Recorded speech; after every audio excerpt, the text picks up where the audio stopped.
It started like any other Friday. She told me she was going out with her coworkers for a girls' night.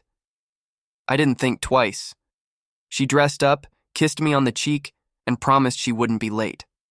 But midnight passed, then 2 a.m., and still, no sign of her. I called, texted, even drove past her favorite spots. Nothing. My gut told me something was wrong, but deep down I already knew. She wasn't working late. She wasn't with friends. She was with someone else. I stayed up all night staring at the front door, hoping it would open, praying I was wrong. But morning came, and instead of hearing her keys in the lock, I heard my phone buzz. One single text lit up the screen, from her. My hands shook as I read it. I need time. I spent the night with someone who makes me feel alive. Don't wait up for me anymore. My world collapsed in one sentence. The woman I loved, the woman I built a home with, had chosen another man and told me in a text. I could have begged, could have chased her, could have exploded in anger. But instead, I sat in silence. Something inside me hardened. If she thought I'd crumble, she underestimated me. My shock slowly turned into clarity. She didn't just cheat on me, she discarded me like trash. And if that's how little I meant to her, then she deserved nothing from me. That was the moment I decided her betrayal would cost her everything. First, I made copies of her text and forwarded them to myself. Proof. Then, I contacted my lawyer. Within days, divorce papers were ready. Papers that left her with absolutely nothing.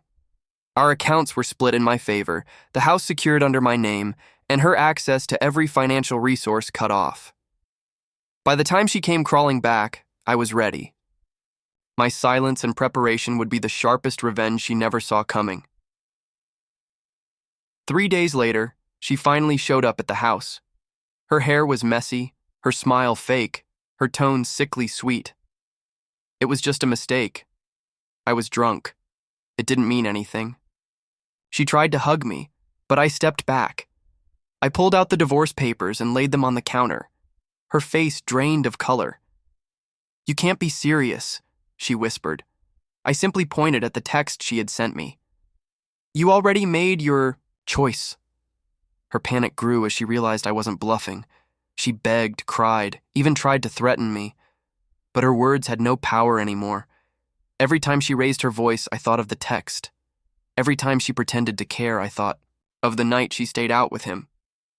And every time she tried to touch me, I thought of the way she said he made her feel alive. That was enough to kill any love I once had for her. When her family found out, she tried to twist the story, saying I was overreacting, that couples go through phases. But I showed them the text. The silence in the room after they read, it was deafening. Even her own parents couldn't defend her. She had betrayed me and humiliated herself in one sentence. My revenge wasn't yelling or fighting, it was letting her own words destroy her. Meanwhile, the man she cheated with? He disappeared. He never wanted commitment, never wanted responsibility. He used her, then left her in pieces. And now she had no marriage, no stability, no money, and no one to blame but herself. She had gambled everything on a night of lust, and she lost. I walked away stronger, while she drowned in the ruins of her choices. The divorce was finalized, quickly. She left the house with nothing but her suitcase, the same one she had packed to spend the night with him. I didn't raise my voice, didn't lift a hand, I didn't need to. My revenge was clean, legal, and absolute. She thought she could shock me with that text. Instead, I used it as the weapon that ended her life as she knew it.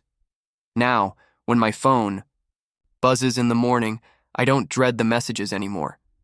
I've moved on, stronger than before. She once texted me that she wouldn't be coming home. She was right. She never came home again, and she never will.